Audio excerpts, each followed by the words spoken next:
याद रखिएगा, सड़क इसी तरह से गर्म रहेगा। शुक्रिया। इंकलाब जिंदाबाद। शुक्रिया।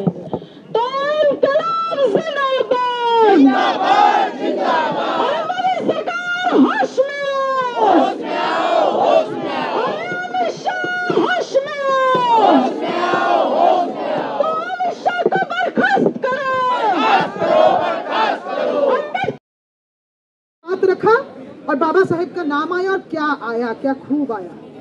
बाबा साहेब को क्या याद किया गया? ऐसे एक व्यक्ति को याद किया गया जिन्होंने ये साहस दिखाया था कि आजाद हिंदुस्तान में जाति व्यवस्था का कोई नामो निशान नहीं रहेगा। जिस व्यक्ति ने एनाइहिलेशन ऑफ कास्ट, जाति का विनाश, जाति ध्वंस हो, ये कॉल दिया था। खूब नाम लिया गया बाबा साहेब का। और बैठे हुए थे अमित शाह, बैठे हुए थे आरएसएस के लोग, बैठा हुआ था बीजेपी। मन की बात, खूब मन की बात सुनाया है मोदी जी ने पिछले 10 सालों में। जब संसद के अंदर संविधान पे चर्चा होने लगी, जब संसद के अंदर बाबा साहेब पे बात होने लगी, उनका नाम लिया गया और अमित शाह जी उठे और इस दबाव में कि बहस मंदिर मस्जिद पे नहीं हो रहा था, बहस इस बात पे नहीं हो रहा था कि देश के नागरिकों को किस तरीके से घुसपैठिया बता दिया जाए, बहस इस बात पे नहीं हो रहा था कि देश के मजदूर तबके को डिटेंशन कैंप में लेके जाने के लिए क्या तरीका और क्या क्रोनोलॉजी अपनाया जाए। बहस हो रही थी संविधान पे, बहस हो रही थी समानता पे, और मन की बात मुंह से निकल गई अमित शाह का। मनुवादी मन की बात, फांसीवादी मन की बात, जातिवादी मन की बात मुंह से निकल गई और उन्होंने कहा अंबेडकर अंबेडकर अंबेडकर, क्या फैशन चला के रखे हो।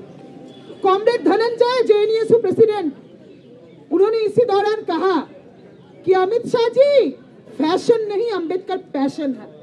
और पैशन के सामने, हमारे जाति विनाश के पैशन के सामने, हमारे समानता के पैशन के सामने तुम्हारे फांसीवाद का टक्कर ये हो चुका है इतिहास में और ध्वस्त कर दिए गए हो। याद रखना, ध्वस्त कर दिए जाओगे।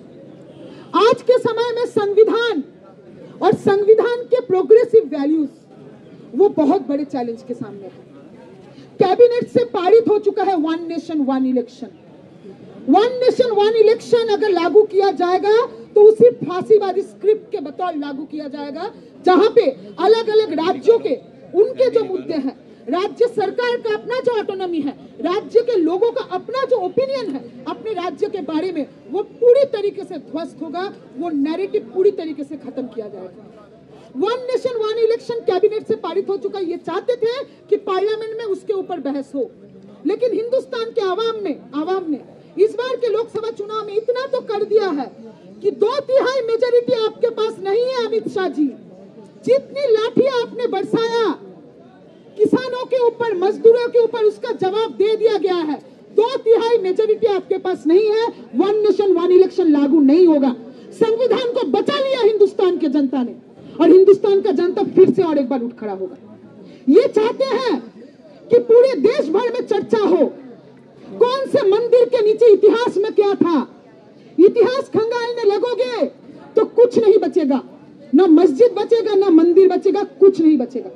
प्लेसेस ऑफ वर्शिप एक्ट 1991 बहुत स्पष्ट शब्दों में कहता है, 15 अगस्त 1947 के दिन, उस दिन जिस जगह का जो धर्म था, जिस धर्म का उपासना होता है, उसके साथ छेड़खानी नहीं होगी। देश का कानून है, लेकिन देश के कानून को धता बताते हुए आज के समय में सर्वे शुरू हुआ है। सर्वे, कास्ट सेंसस नहीं हो रहा है, कास्ट सेंसस पे रोक है। इस बात का जांच पड़ताल नहीं चल रहा है कि हजारों सालों के जाति व्यवस्था में कौन लोग पीछे चले गए।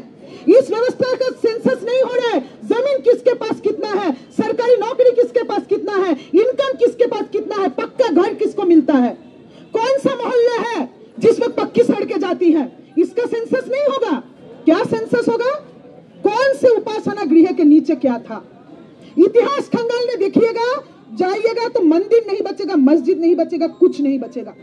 सारे उपासना के स्थल ढा दिए जाएंगे, क्योंकि हमारे इतिहास में वो विविधता है, हमारे इतिहास में वो विविधता है। इसलिए मस्जिदों के ऊपर चर्चा हो। मस्जिद जो है वो सबके टारगेट में है, ये चाहते थे इस पे चर्चा हो, लेकिन संसद के अंदर विपक्ष के लोगों ने संविधान पे चर्चा किया और मन की बात निकल गई। तो अमित शाह जी हमको ये सुनाई पड़ा, जिस दिन उनके मुंह से मन की बात निकली, उस दिन अमित शाह जी बड़े डरे हुए थे। पार्लियामेंट के अंदर दरवाजा बंद करके अपने कमरे में बैठे हुए थे। तो डरिए, आवाम से डरिए, हमारे इतिहास से डरिए, हमारे संविधान से डरिए, अंबेडकर से डरिए, भगत सिंह से डरिए, लाल झंडे से डरिए, क्योंकि डरने का आपको जरूरत है। और अमित शाह जी, इसका हिसाब लिया जाएगा, सब याद रखा जाएगा। ये हिसाब आपको देना पड़ेगा, इसमें आपको माफ नहीं किया जाएगा, क्योंकि हाँ, हमको पता है आपको इस्तीफा देने के लिए कोई नहीं कहेगा। गुंडों के जैसा आपके पार्लियामेंटेरियंस जब पार्लियामेंट के कटघरे पे खड़े थे, दरवाजे पे खड़े थे, विपक्षी नेताओं के साथ हाथापाई किया गया और केस दर्ज करवाया गया राहुल गांधी के ऊपर, जैसे कि अंबेडकर का अपमान अमित शाह ने नहीं किया, किसी और ने किया, बहस चला दिया गया कि राहुल गांधी और विपक्ष के लोगों ने मारपीट किया है। तो बहस वहां नहीं चलेगा। मन की बात मुंह से निकला है, देश के जनता ने सुना है, देश के दलित ने सुना है, देश के मुसलमानों ने सुना है, ईबीसीज ने सुना है। जवाब आपको देना पड़ेगा और ये हिसाब आपसे लिया जाएगा। इनकलाब जिंदाबाद। यूनिवर्सिटी से आई बड़ी कॉपी जिसमें सेक्युलर सोशलिस्ट वर्ड ही गायब थे।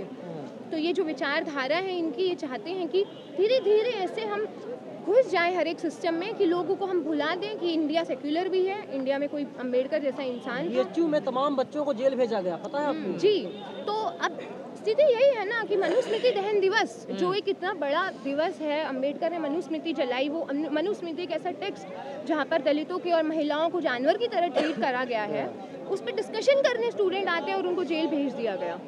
जेल भी, ये बहुत ही भयावह स्थिति है कि हम डिस्कशन कर रहे हैं और 13 दिन की जुडिशियल कस्टडी, जहाँ पर अब उनको कुछ भी कैसे भी ट्रीट करा जा सकता है। तो डर क्यों लगता है इनको मनुस्मृति पर अगर चर्चा की जाती है तो फिर डरते क्यों? क्योंकि इनकी पोल खुल जाएगी। क्योंकि आज की तारीख में मैं जैसे लॉ फैकल्टी मैंने बताया, वहाँ पर आता है कि मनुस्मृति पढ़ाई जाएगी, कोर्स में इंट्रोड्यूस कर रहे हैं। तो ये चाहते हैं कि मनु को पढ़ाया जाए, संविधान को नहीं। लेकिन ये देश संविधान से चलता था, चलता रहेगा, मनुस्मृति से नहीं चलता। लेकिन इनकी कोशिश यही है, इनकी सोच यही है। तो अमित शाह जो स्वर्ग पे इतना विशेष जोर दे रहे हैं, तो क्या स्वर्ग का किसी ने देखा है कोई रास्ता उसका? क्या तो जो बोल रहे हैं वही बताएंगे। हाँ। हमें तो रियलिटी से मतलब है, हमें कोई माइथोलॉजी से मतलब नहीं है। हम रियलिटी में मानते हैं, अम्बेडकर रियलिटी है। हम चाहते हैं हम जिस समाज में रह रहे हैं वो स्वर्ग बने। स्वर्ग की चाहे जो भी डेफिनेशन हो, वो एक अच्छा समाज बने, जो अम्बेडकर ने जैसा समाज सोचा था वो समाज बने, बराबरी का समाज हो, डर का माहौल ना हो, नफरत का माहौल। महिलाओं को, वंचितों को, दलितों को बाबा साहब ने तो यही स्वर्ग दे दिया, उनको अधिकार दे दिए। देखिए आप भी आज बोल रही हैं, जींस टॉप पहने खड़ी हैं, आप घर से बाहर हैं, देखिए। हाँ जी, तो हम देख रहे हैं जैसे इस सरकार के साल बढ़ रहे हैं, जैसे जैसे इस सरकार और ज्यादा अपनी गंदी हरकतों में और मजबूती से आगे बढ़ रही है। तो इनकलाब जिंदाबाद, जिंदाबाद, जिंदाबाद।